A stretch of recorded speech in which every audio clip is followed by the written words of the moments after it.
Are you going to the National Sports Collectors Convention in 2023? And if you are, this is the video for you. So my name is Jameel. If you don't know me, I own a sports card shop here in Gainesville, Florida. But more importantly, I think this video might serve as a guide for you. This is kind of the 101 for the National. We're gonna make a 4-part series. This is part 1 today. Just kind of the intro for the biggest, the mecca, the craziest, the most chaotic, the most fun, the most community driven, the most exhilarating, the most draining event that you could potentially go to ever for sports cards, sports collectibles, and really TCG, memorabilia. You're seeing everything at this event. This event is located in Rosemont, Illinois, which is right outside of Chicago, as many of you know, at the Donald E. Stevens Convention Center. It's been held there so many times. And for us, Meredith and myself, we did our first national way back. It was 14 or 15. We set up, this is kind of my step of faith into the sports card world at the national marketplace level, and had an incredible time. And ever since then, this is going to be our 9th consecutive national sports convention that we've done. And I say that consecutively, there was a COVID year in between. So this, to me, is the mecca of all things. It's the giant family reunion. It is what most people look forward to in collecting in the hobby every single year. And it's held at the same time at the end of the summer, the last week of July. Sometimes it filters into August. And it goes from Wednesday, Thursday, Friday, Saturday, Sunday. But let me backtrack. It actually starts on Tuesday on the early setup day for the dealers. There's so much commotion that happens then. And then it carries on for 5 more days. So really, if you think about it, Tuesday, Wednesday, Thursday, Friday, Saturday, Sunday, it is a 6-day sports collectors convention for the dealers, and it's a 5-day convention for everyone else. So I'd like to talk to you a little bit about what to expect and maybe some prep to have before you go this year. If it's your first year going, your 50th year, and I'd love to hear your comments in below if there's anything that I've missed. But I want to just talk a little bit about maybe some of the prep, maybe some of the overwhelmingness, if that's a word, and the expectations you should have in going to this event. So let's kick it off with the prep as we think about the National. For us as a dealer or somebody who's selling, and has a booth that's set up, the prep really begins months in advance, maybe even a year in advance. If you think about how you want to curtail, how you want to utilize the National, cards that you may save for the National, wax that you might bring to the National, things that you want to grade on site at the National, happens way, way before. But for many of you, maybe you've thought about this trip and you're just kind of putting, 2 and 2 together and you're getting ready for this trip. So first, you've got your tickets. For most people, they don't realize it sometimes, but you can buy that week-long pass. Sometimes you can work with the dealer and they can get you a dealer pass. Those are all very very helpful tickets if you can get them. The reason why, if you're buying the day passes, they let you in later and there's like a VIP option and it can be quite pricey. So if there is somebody who you know that needs help at the National, ask them. They might be able to get you a dealer pass, which gets you in at the very earliest point of every single day and gets you out at the latest point every single day. So tickets are huge. I think one year they were getting close to selling out. I know the capacity this year is actually bigger than any other year they've had for the National. I've heard numbers of 50, 55, 60, 65,000 people that have attended the National in years past. I know that year, right after COVID, it kind of died down and they had it back in Chicago. The estimations were in that 60,000 range of the amount of people that were there for the week, the amount of tickets sold. So that's kind of crazy if you think about it. When you go to the National, you are going to be walking a lot. If you haven't seen the map, there are a ton of tables, a ton. Check that out. Make sure you know where you're going. Make sure you understand the lay of the land, and make sure you pack your walking shoes because you don't want to be walking around in something very, very difficult to navigate. I'd also ask you, if you're going, how are you going to carry your stuff? Are you going to take a backpack? Are you going to take a rolly thing? Are you going to take the Pelican cases that you carry? Are you going to wheel around some luggage?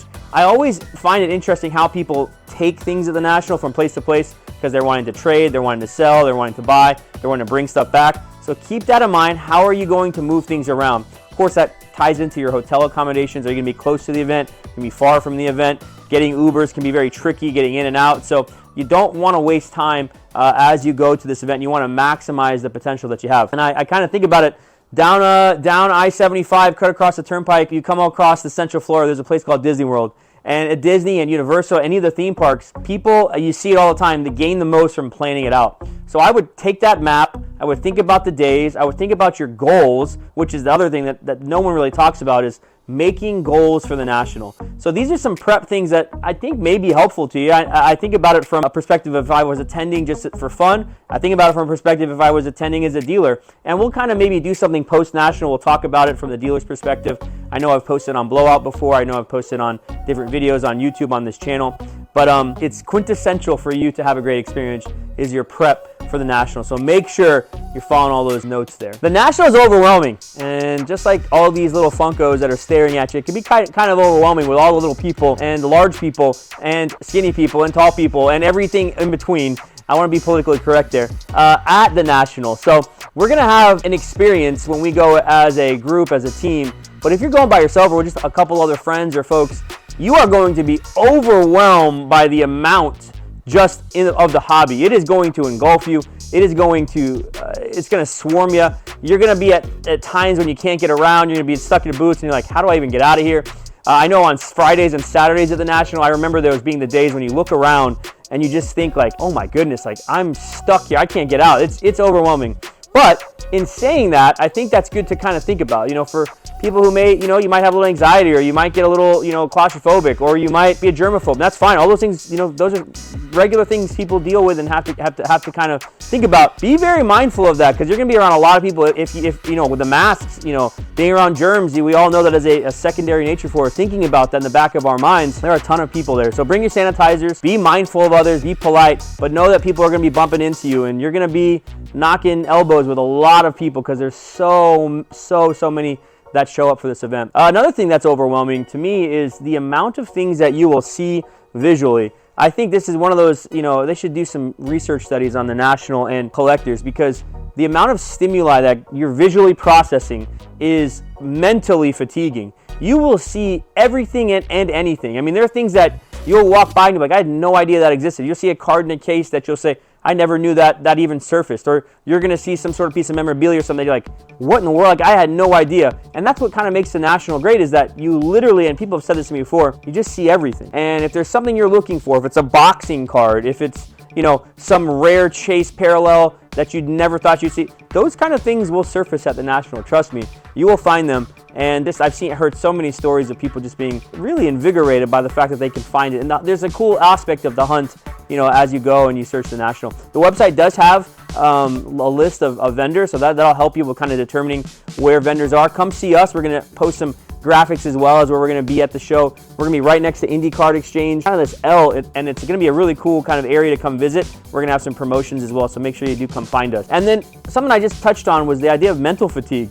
As these little people are all staring at you, think about that for a second. You're going to have people everywhere. You're going to be racking your brain with comps. You're going to be having issues with connection. You're going to be having concerns about missing something. And the mental fatigue is a real thing. So make sure you get enough sleep. I mean, obviously you're going there to have fun, but I think sleep is actually underrated when it comes to the National. So many people stay up super late and then they are just struggling, day after day after day. So make sure you get your rest, make sure you have snacks, make sure you're sharp, because you want this experience to be on the forefront of your mind. What are your expectations in going to? So stop and think for a second. Before you go to this massive event that everyone talks about, everyone is blogging about, everyone is making podcasts about, what are your expectations as a collector, as somebody that's part of the hobby community? So think about that. And as I bring this up, I'm gonna kind of share some things about expectations, because a lot of people go thinking that there's like deals left and right. They think that they're gonna walk away with the deal of a lifetime, when the truth is most people that are setting up at this event are going to have prime premium pieces, whether it be wax or cards or memorabilia, whatever it is, and they're not going to be asking